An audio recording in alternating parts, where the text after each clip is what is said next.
लंबी चौड़ी चिट्ठी किसकी है?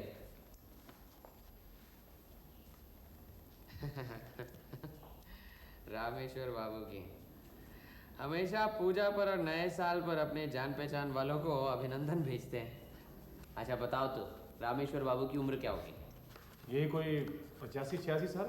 अरे इतनी नहीं तो कम से कम 75 की तो होगी। लेकिन इस उम्र में भी उनकी याददाश्त और दिमागी संतुलन सब ठीक है। लिखाई भी इस तरह सदी हुई है जिस तरह की 20 साल पहले थी। सुनो तो जरा क्या कहते हैं। बुद्धि के सागर व्योमकेश बाबू, आप और अजीत बाबू मेरी नए साल की शुभकामनाएं ग्रहण करें।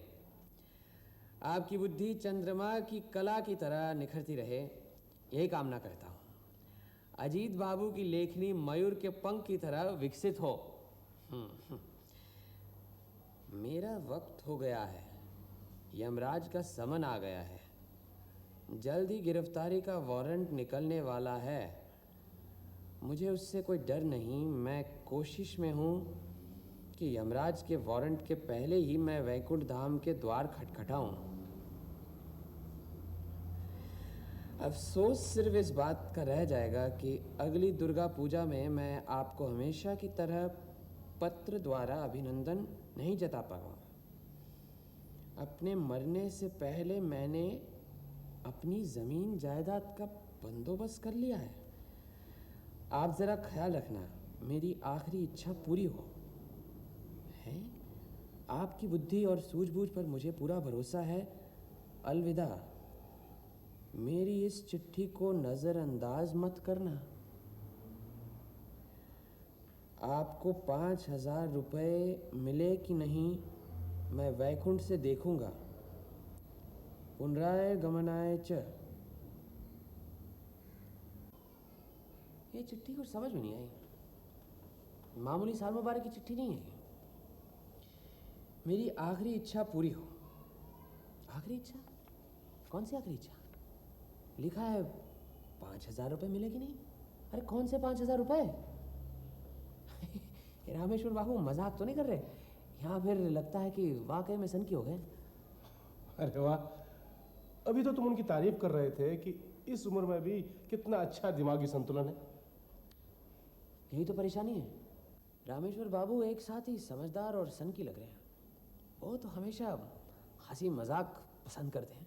जिस तरह खुलकर हंस सकते हैं उस तरह हंसा भी सकते हैं। हाँ, मैंने तो जितनी दुनिया देखी है, मेरी निजी राय तो यही है कि जिस शख्स के अंदर हास्य रस है वो कभी धनवान नहीं हो सकता। अरे लक्ष्मी जी की नेक नज़र सिर्फ उल्लुओं पर ही होती है हमेशा। लेकिन रामेश्वर बाबू ने मेरी धारणा को मिट्टी में मिला दिया। इस हसोड़ के कलकत्ता में 8 मकान हैं और जो किराया मिलता है इन मकानों से वो हमेशा जमा होता रहता है। अच्छा, इस अगाध संपत्ति का वारिस कौन है? यही तो बेचारे मार खा गए। पहली पत्नी गुजर गई। एक बेवकूफ़ सा लड़का है कुशेश्वर, और एक लड़की है नलिनी। दूसरी पत्नी है लेकिन बीमार और संतानहीन। मालूम है रामेश्वर बाबू से मैं पहले कहाँ मिला था? विजय सम्मेलन में। अकेले अखाड़ा जमा रखा था।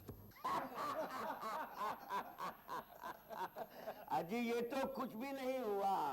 ये सुनिए, हमारे एक मित्र हैं रहने वाले रीवा के, एजेंट बीमा के।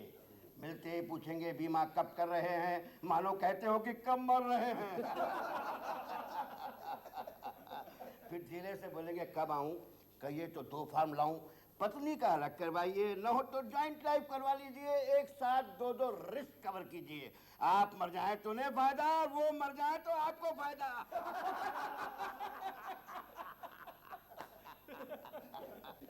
अब आप ही सोचिए कि मरने के बाद क्या फायदा और क्या घाटा।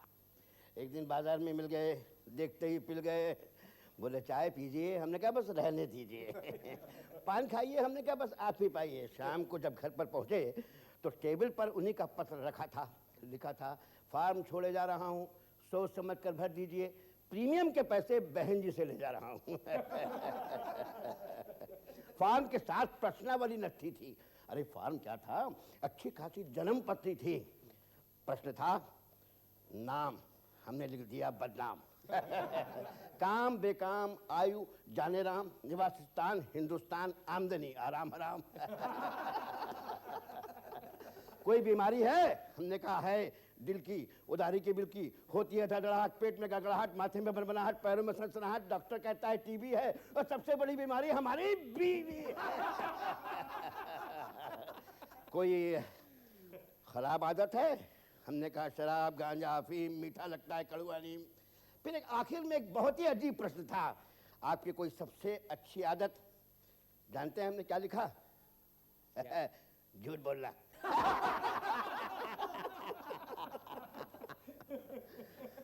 और सुनिए अंत में क्या हुआ, हाँ? भर कर भेज दिया फॉर्म इसी इंप्रेशन में कि भगदड़ मच जाएगी कारपोरेशन में। लेकिन 7 दिन बाद सदनवाद एक पत्र प्राप्त हुआ कि आपको सूचित करते हुए होता है हर्ष कि आपका केस रजिस्टर हो गया है इसी वर्ष।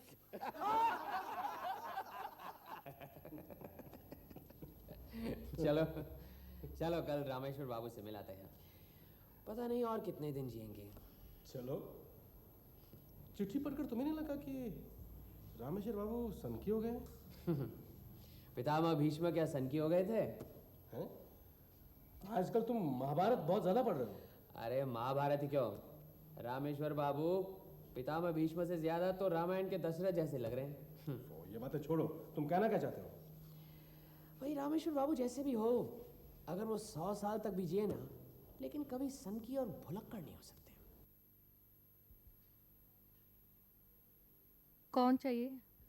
देखिए मेरा नाम ब्योमकेश बख्शी है, रामेश्वर बाबू से मिलना है। देखिए,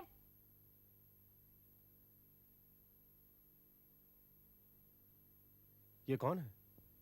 ये रामेश्वर के लड़के कुशेश्वर की पत्नी लावण्य है। ओह। नाम लावण्य है, असल में साक्षात चंडी है, चंडी। फिलहाल चिंता की कोई बात नहीं है, हालत सुधर गई है। अगर ऐसी वैसी कोई बात हो तो मुझे फोन कर देना। जी। मैं चलता हूं, मुझे यहीं एक और पेशेंट देखना है।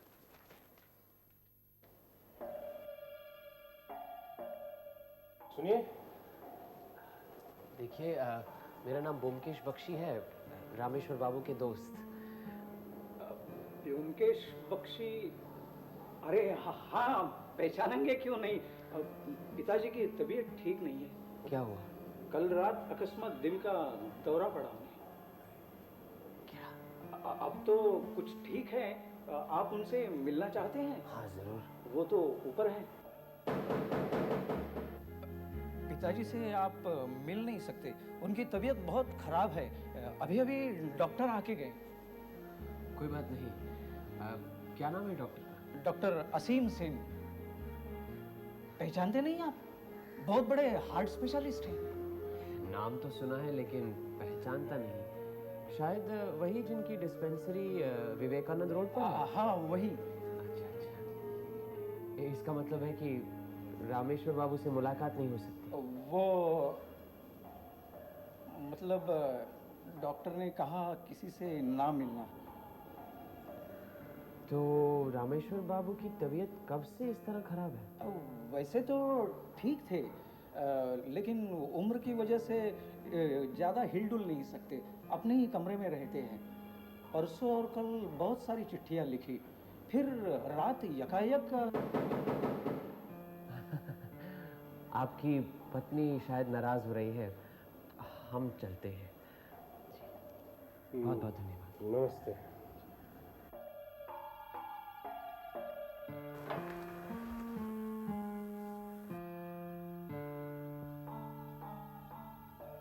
डॉक्टर असीम सेन की डिस्पेंसरी ज्यादा दूर नहीं, चलो उनसे मिलते हैं। ठीक है। ब्योमकेश बाबू आप ही हैं? रामेश्वर बाबू के दरवाजे पर आज सुबह आप दोनों ही थे ना? जी, ये मेरे साथी अजीत। रामेश्वर बाबू की मेरे साथ बहुत पुरानी जान पहचान है। कल ही उनके नए साल की शुभकामनाओं का पत्र मिला। उसमें उन्होंने कुछ आशंका सी दिखलाई है कि वो ज्यादा देर जिंदा नहीं रहेंगे। बस इसीलिए उनसे सुबह मिलने चला गया तो पता लगा कि कल रात उन्हें हार्ट अटैक हुआ है। अब उनसे मुलाकात नहीं हो पाई, इसीलिए आपके पास आए उनका हालचाल पूछने के लिए। आप उनके परिवार के डॉक्टर हैं ना? कल रात एकाएक उनकी हालत गंभीर हो गई, पर अब अपने आप को संभाल लिया है। तो फिलहाल कोई डर की बात नहीं है। देखिए, ये कहा नहीं जा सकता। इस किस्म के मरीजों के बारे में गारंटी से कुछ भी कहना मुश्किल है। अब 2-3 साल और भी जी सकते हैं, या तो आज भी और एक अटैक आ सकता है, फिर तो संभालना मुश्किल होगा। डॉक्टर साहब, आपको क्या लगता है रामेश्वर बाबू की देखभाल घर में ठीक तरह से हो रही है? आप जो इशारा कर रहे हैं मैं समझ रहा हूं, लेकिन इस तरह का कोई डर है क्या? मैं तो सिर्फ रामेश्वर बाबू को जानता हूं, उनके घर के दूसरे सदस्यों को तो ज्यादा जानता नहीं। लेकिन आज जो कुछ देखा उससे शक होता है कि रामेश्वर बाबू को उनके घर वाले बाहर के लोगों से मिलने नहीं देना चाहते। अजीब हैं सब लोग, किसी का दिमाग दुरुस्त नहीं है। अब रामेश्वर बाबू की पत्नी कुमुदिनी, हालांकि उम्र काफी हो चुकी है, लेकिन अब भी खिलौनों से खेलती हैं। घर में क्या हो रहा है, कहां हो रहा है, कुछ नहीं पता। और लड़का कुशेश्वर तो पोंगा है, वो अपनी पत्नी के कहने पर उठता बैठता है। हाँ, एक कुशेश्वर की पत्नी लावण्य चालाक और चतुर है। हालात को देखते हुए परिवार की बागडोर उसी ने संभाल रखी है। लेकिन क्यों? इसकी कोई वजह तो होगी। मुझे लगता है इसकी वजह सिर्फ एक ही है, और वो है नलिनी। नलिनी? रामेश्वर बाबू की बेटी? जी, पुरानी बात है, शायद आपने सुना नहीं। नलिनी ने अपने घर वालों के इच्छा के विरुद्ध अपने पसंद के एक लड़के से शादी की। तभी से सब लोग उस पर बहुत नाराज हैं। शुरू में रामेश्वर बाबू भी बहुत नाराज थे, लेकिन फिर धीरे धीरे उनका गुस्सा ठंडा हो गया। लावण्य लेकिन अब भी नलिनी को घर में घुसने नहीं देती, यहाँ तक कि अपने बूढ़े बाप से मिलने तक नहीं देती। कहीं नौकर चाकर के जरिए रामेश्वर बाबू अपनी बेटी से संबंध न रखें, इसलिए नौकरों को भी हटा दिया। अब रामेश्वर बाबू एक तरीके से अपने ही घर में नजरबंद है, पर उनकी देखभाल ठीक हो रही। हालात काफी हद तक समझ में आ रहे हैं। अच्छा डॉक्टर सेन, ये बताइए कि रामेश्वर बाबू ने वसीयत बनाई है या नहीं, यह आप बता सकते हैं? नहीं बनाई? बनाई है, और मुझे यकीन है उन्होंने वसीयत में नलिनी को भी एक मोटा हिस्सा दिया है। मुझे मालूम नहीं था, कल रात ही पता चला। कैसे? कल रात 10 बजे रामेश्वर बाबू को दिल का दौरा पड़ा, तभी कुशेश्वर का फोन आया। मैं फौरन वहां पहुंचा। रामेश्वर बाबू, अब डरने की बात नहीं है, बला टल गई है। हाँ, अभी तो टल गई शायद, लेकिन ससी यहीं कहीं छिपी बैठी होगी। तुम लोगों के जाते ही फिर से आग झपटेगी कम बखत। नहीं नहीं, ऐसी बात नहीं है। आज आप जरा कुछ हल्का सा ही खाइए। तुम लोग जाओ, खाना खा लो, मैं यहीं बैठा हूँ। इनके लिए पतली से खिचड़ी भेज देना, और घी मत डालना। जी ठीक है। अच्छा किया जो इन्हें भेज दिया। क्यों? आहिस्ता, मुझे तुमसे एक बात करनी है डॉक्टर। मैंने अपनी वसीयत बनवाई है, अगर मेरी बत्ती गुल हो जाए तो नलिनी को जरूर खबर कर देना। डॉक्टर बाबू, आज आप खाना यहीं पर खाकर जाइएगा। नहीं, तुम खा लो, मैं वैसे भी दिन में कुछ नहीं खाता। तुम जाओ, खाना खा लो। नहीं, आज मेरा व्रत है, उनको तो मैं खाना देकर आई हूँ, मैं अब यहीं बैठूंगी। फिर कुछ बात करने का मौका ही नहीं मिला, मैं चला आया। इससे तो साफ जाहिर है कि वो रामेश्वर बाबू को वसीयत नहीं बनाने देंगे। कहीं वो नलिनी को जायदाद का हिस्सा ना दे बैठे इसलिए।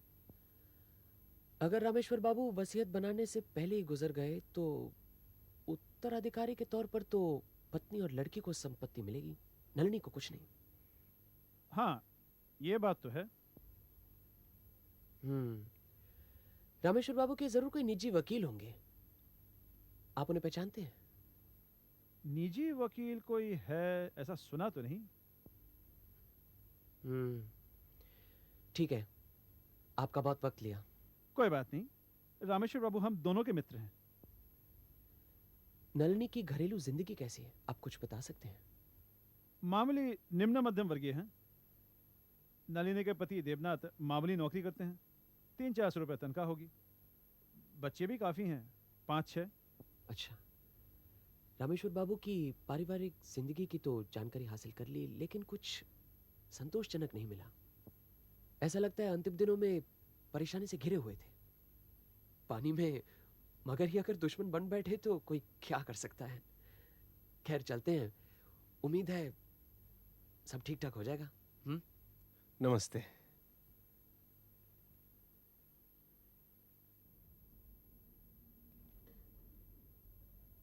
ब्योमकेश, ब्योमकेश, ये देखो क्या खबर छपी है, रामेश्वर बाबू गुजर गए।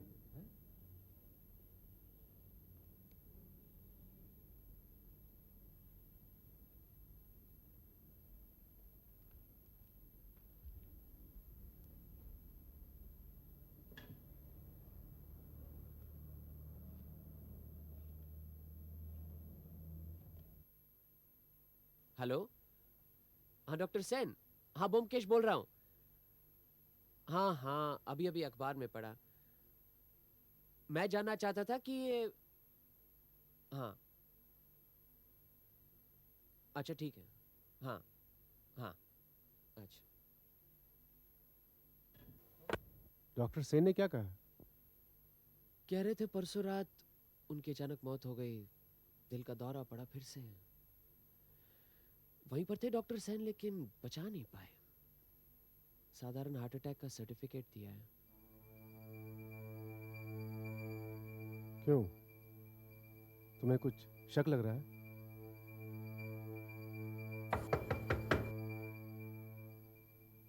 व्योमकेश बाबू हैं? मैं रामेश्वर बाबू की बेटी नलिनी हूँ और ये मेरे पति हैं। देवनाथ। आइए आइए, ये नमस्ते। नमस्ते।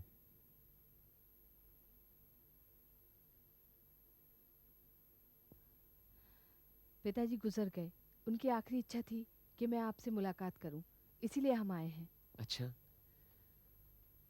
आखिरी वक्त पर आप उनके साथ ही थी? नहीं, हमें तो पता भी नहीं चला, उन्हें दिल का दौरा पड़ा था। तो आपको कैसे पता चला फिर कि उनकी आखिरी इच्छा क्या थी?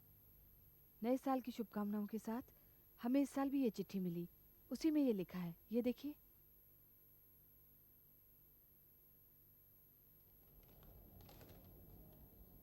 नलिनी बेटी, मेरी तरफ से नए साल की शुभकामनाएं और आशीर्वाद तुम्हें और तुम्हारे परिवार को भेज रहा हूं। अगर कुछ अच्छा बुरा हो तो श्री ब्योमकेश बख्शी से मुलाकात करना। इति तुम्हारा पिता।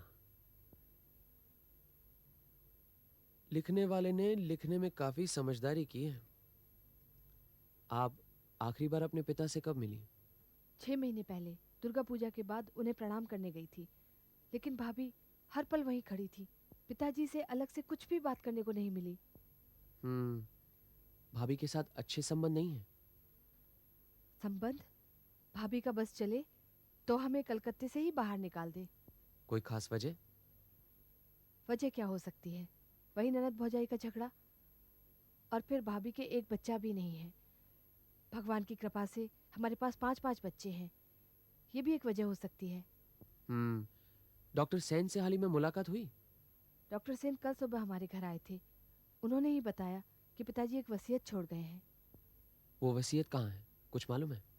क्या पता, पिताजी को तो भैया और भाभी ने एक तरह से बंदी बना रखा था। चल फिर नहीं सकते थे, इसीलिए तिमंजिले के अपने कमरे को छोड़कर कहीं नहीं जाते थे। और फिर भाभी उनके इर्द गिर्द हमेशा मंडराती रहती थी। पिताजी अगर कोई चिट्ठी लिखते तो उसे खोल कर पढ़ती। अगर उसे कोई चिट्ठी पसंद नहीं आती तो उसे फाड़ कर फेंक देते। अगर पिताजी ने कोई वसीयत बनाई भी होगी तो क्या भाभी ने उसे कमरे में रखा होगा? तुम्हारे पिताजी सतर्क और समझदार आदमी थे, जानते थे कि अपने ही घर में बंदी बने हुए हैं। अगर उन्होंने वसीयत बनाई होगी तो ऐसी जगह छुपाई होगी कि आसानी से मिलनी मुश्किल हो। अब हमें यह काम करना है कि इससे पहले कि वसीयत तुम्हारे भाई या भाभी के हाथ लगे, उसे हमें ढूंढ निकालना है। हाँ व्योमकेश बाबू, अगर पिताजी ने कोई वसीयत बनाई होगी तो जरूर हमारे लिए कुछ छोड़ गए होंगे। वरना वसीयत बनाने की ज़रूरत ही क्या थी। लेकिन अब समझ में नहीं आता कि हम क्या करें। अगर आप हमारी कुछ मदद कर दें। पिताजी आपको बहुत मानते थे। एक बात है, सुना है कि वसीयत पर 2 गवाहों के दस्तखत होने बहुत ज़रूरी हैं, लेकिन रामेश्वर बाबू को 2 गवाह कहाँ से मिलेंगे? आपकी बात तो बिल्कुल ठीक है, लेकिन इसमें भी एक संशोधन है। जो भी वसीयत बनाना चाहता है, अगर वो खुद अपने हाथों से वसीयत लिखे शुरू से अंत तक, तो फिर गवाहों की जरूरत नहीं पड़ती। सुना तुमने? इसीलिए पिताजी ने लिखा था कि इनसे मिलें। व्योमकेश बाबू, अब आप ही कोई रास्ता निकालिए। अगर उन्होंने वसीयत बनाई है तो मैं उसे जरूर ढूंढ निकालूंगा।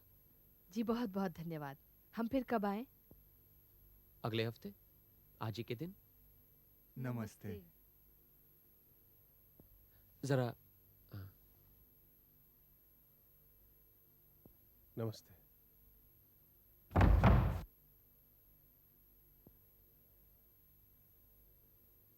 क्या लगता है, वसीयत मिल जाएगी?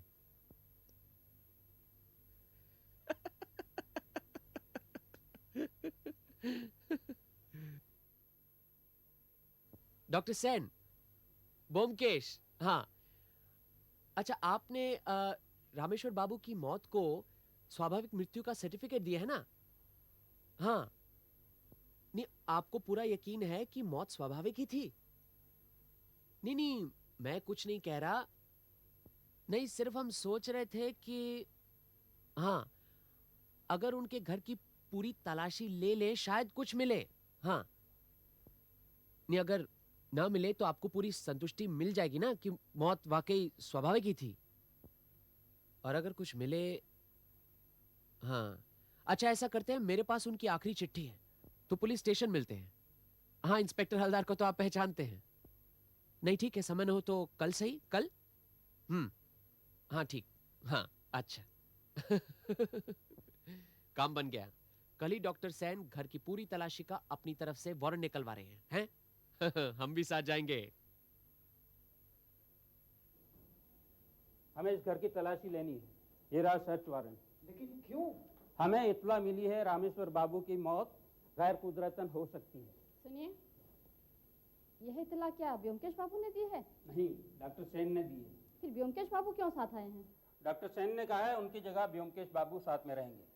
अगर आपको शक है कि हमने उनको जहर देकर मार डाला है तो हमें गिरफ्तार कीजिए। इसमें घर की तलाशी लेने का क्या मतलब है? माफ कीजिए, ये तो हमें करना पड़ेगा।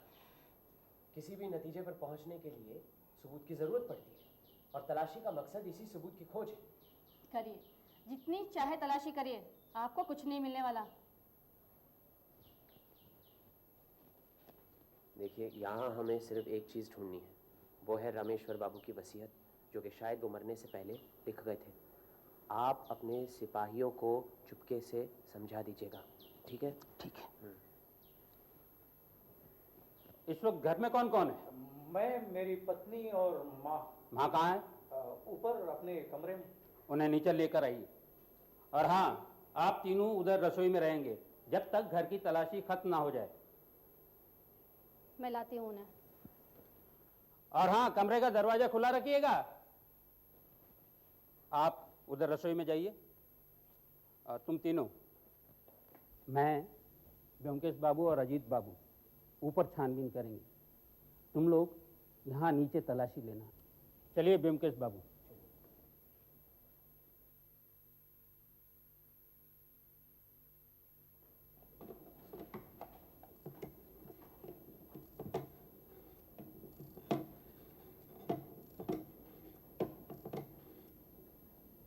हेलो वकील बाबू। आप लोग यहाँ देखिए, अगर वसीयत है तो इसी कमरे में मिलनी चाहिए।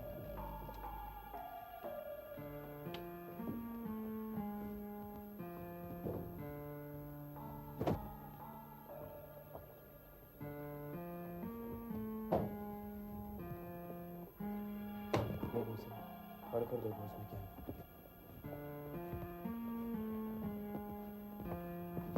लेकिन इतनी सारी चीजों के बीच एक कागज का छोटा सा टुकड़ा ढूंढ निकालना क्या आसान काम होगा? हमारे लिए कोई काम आसान नहीं है। कभी कभी असंभव को भी संभव बनाना पड़ता है। क्या है वो? देखो।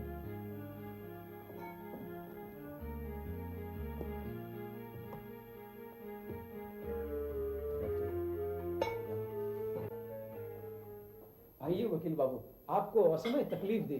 पुलिस हमारे घर की तलाशी ले रही है। तलाशी क्यों? उन्हें शक है कि रामेश्वर बाबू की मौत स्वाभाविक नहीं है। अरे ये कैसे हो सकता है? डॉक्टर सेन ने बकायदा डेथ सर्टिफिकेट दिया है। तलाशी डॉक्टर सेन ही करवा रहे हैं। अच्छा, सर्च वारंट है उनके पास? जी हाँ। खैर, आप परेशान ना हो, ना उन्हें कुछ मिलने वाला, उन्हें ढूंढने दीजिए जो ढूंढते हैं, ठीक है? आपने सक्सेशन के कागजात तो दायर कर दिए हैं ना? जी हाँ, सब कर दिया है। कोर्ट से हुक्म भी थोड़े दिनों में आ जाएगा और वसीयत ना होने की वजह से रुपया और जायदाद आधा आधा उनकी पत्नी और कुशेश्वर बाबू को मिलेगा। लेकिन आपने तो कहा था। सब होगा। माता जी को पहले से ही पागल करार करेंगे तो कोर्ट से ऑर्डर मिलने में काफ़ी समय लगेगा। देखिए, सीधा और आसान तरीका यही है कि माँ और बेटा दोनों जायदाद पे कब्जा कर लें। उसके बाद माता जी का मानसिक संतुलन बिगड़ जाने की वजह से उनका हिस्सा बेटे को दिलवा देंगे। सिंपल। ये हमाल दस्ता यहाँ क्या कर रहा है? रामेश्वर बाबू की काफी उम्र हो गई थी ना, और दांत भी ज्यादा बचे नहीं थे। पान खाने के बहुत शौकीन थे, इसीलिए हमाल दस्ते में पान कूट कूट कर नरम करके खाते थे। जब बूढ़े लोगों के दांत जवाब दे देना तो अक्सर इसी तरह पान नरम कर कर खाते हैं। मेरे ख्याल से रामेश्वर बाबू ने वसीयत बनाई ही नहीं। वसीयत तो जरूर बनाई है, इसमें कोई शक नहीं, लेकिन वो है कहाँ?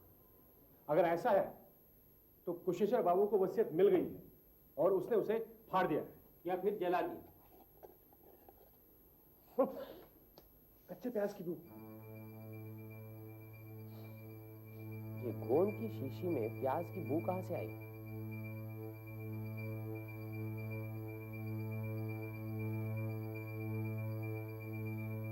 गाढ़ा है।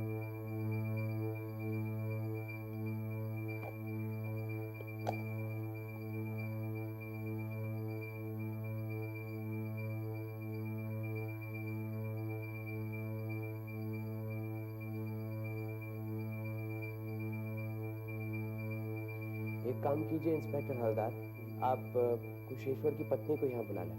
जरूर।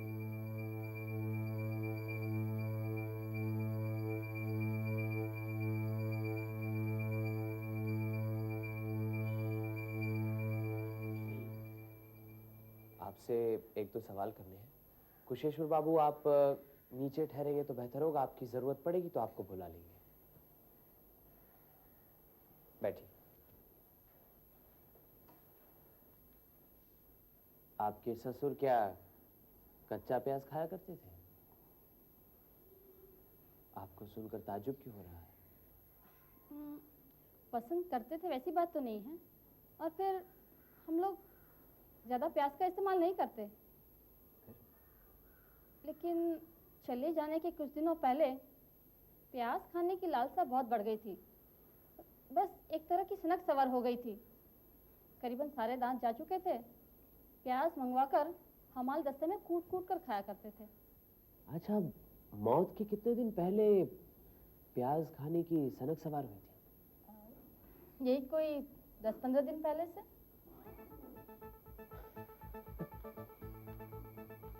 बहुत बहुत धन्यवाद। देखिए, हमारा तो यहाँ काम खत्म हो गया। आपको तकलीफ देने के लिए माफी चाहता हूँ। लेकिन किस नतीजे पर पहुंचे आप?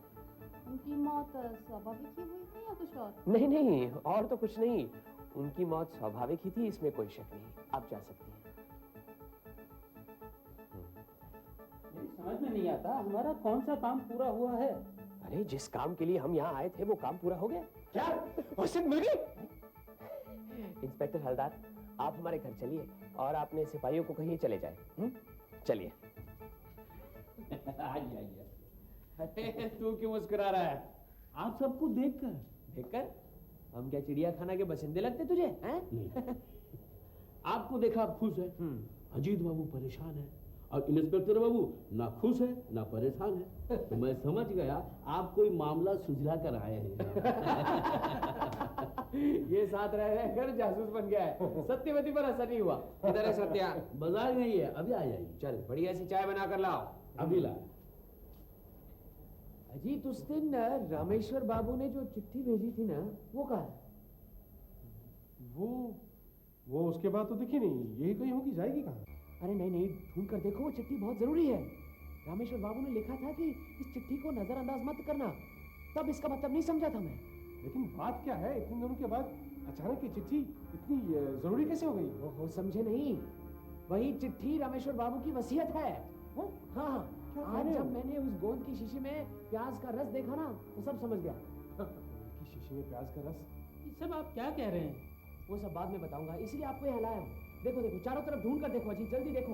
बूटी राम को बुलाओ, अगर वो चिट्ठी नहीं मिली तो ललनी देवनाथ का बहुत बड़ा नुकसान हो जाएगा। बूटी राम,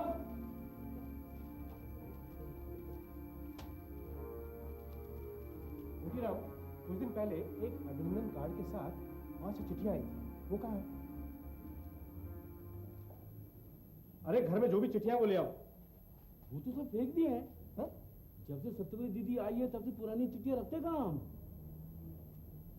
अच्छा, जो भी चिट्ठी घर में पड़ी है ना, वो ले आओ, जाओ। हद कर दी, इतनी जरूरी चिट्ठी गायब कर दी। क्या इन चिट्ठियों का क्या करूं? ये फाड़ कर फेंक दो। ये तो वो है जो मैंने सत्यवती को लिखी थी, उन्हें हिफाजत से रख ली, जो जरूरी है वो फेंक दी। जाओ ले जाओ इन्हें। चाय का क्या हुआ? हाँ?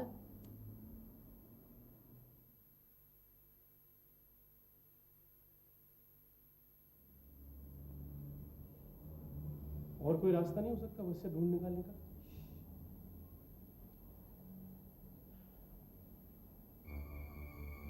बाहर ढूंढने से कोई फायदा नहीं, ये मन के अंदर ढूंढो।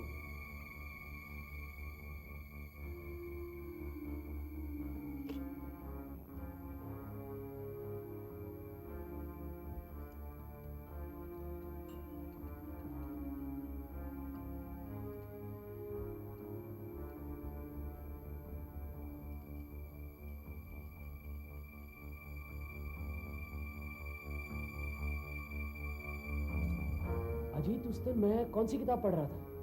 हाँ, उस दिन 5 चिट्ठियां आई थी, उन्हीं के साथ वो रामेश्वर बाबू का बड़ा सा लिफाफा भी था। तुम यहाँ सोफे पे बैठे महाभारत पढ़ रहे थे। हाँ, दूसरा खंड। मिल गई। अरे पुटीराम, जरा अंगीठी में कोयले की आग जला कर तो लाना। अरे चाय तो पी लो।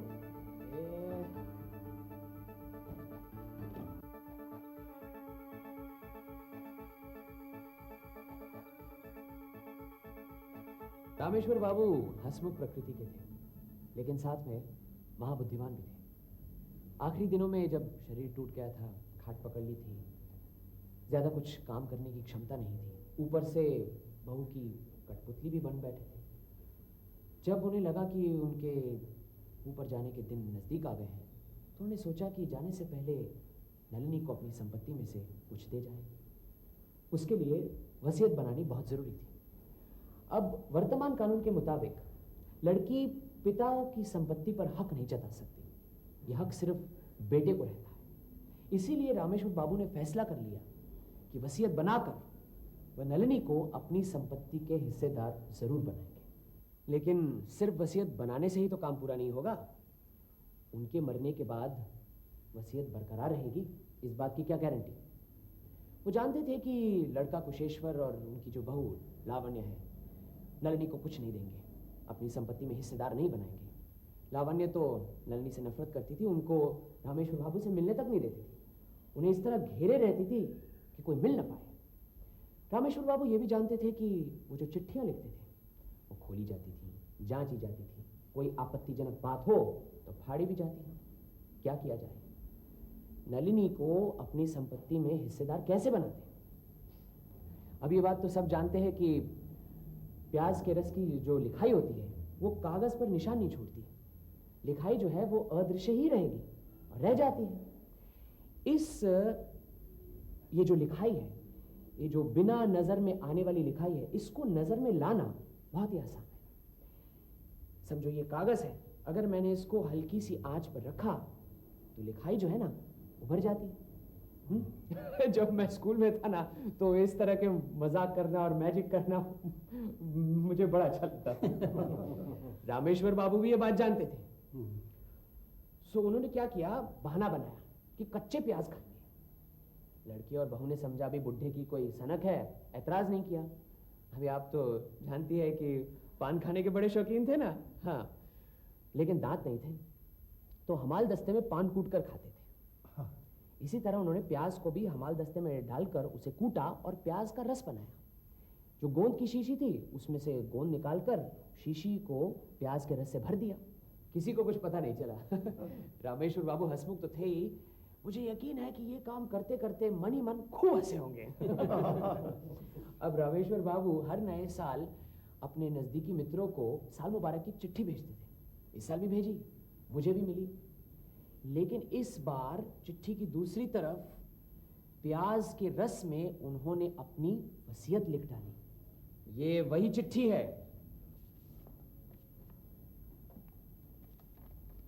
अब ये देखिए।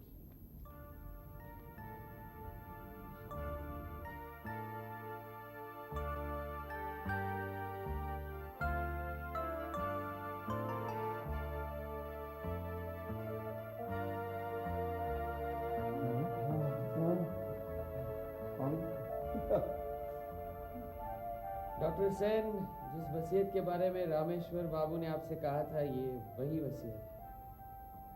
अब आप इसे पढ़िए, हम सब सुनेंगे। नमो भगवते वासुदेवाय नमः।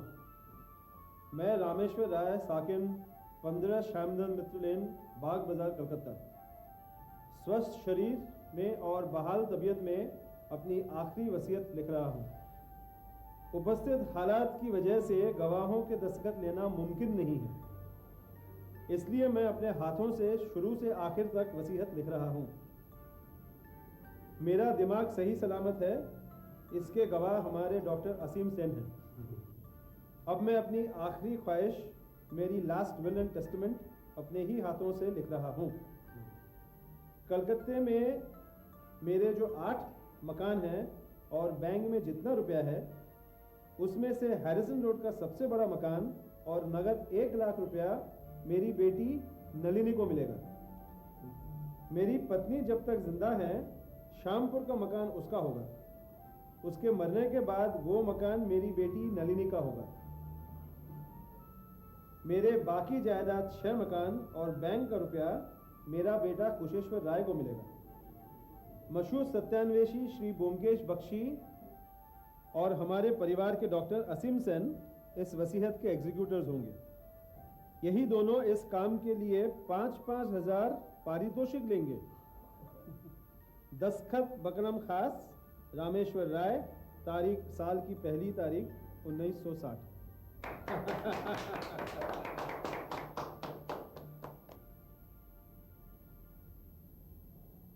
आपने हमें नया जीवन दिया। ये तो मेरा फर्ज है। रामेश्वर बाबू मेरे अभिन्न मित्र थे, उनकी बेटी मेरी बेटी जैसी है। लेकिन क्या वसीयत कोर्ट में मंजूर होगी? हाँ हाँ, जरूर होगी, आप चिंता ना करें। वो लोग इस वसीयत को कॉन्टेस्ट करने की हिम्मत भी नहीं करेंगे, और अगर करेंगे तो इस वसीयत के हक में मैं गवाही दूंगा। और मैं भी। बहुत अच्छी लाइन, ये आपकी अमानत है। धन्यवाद।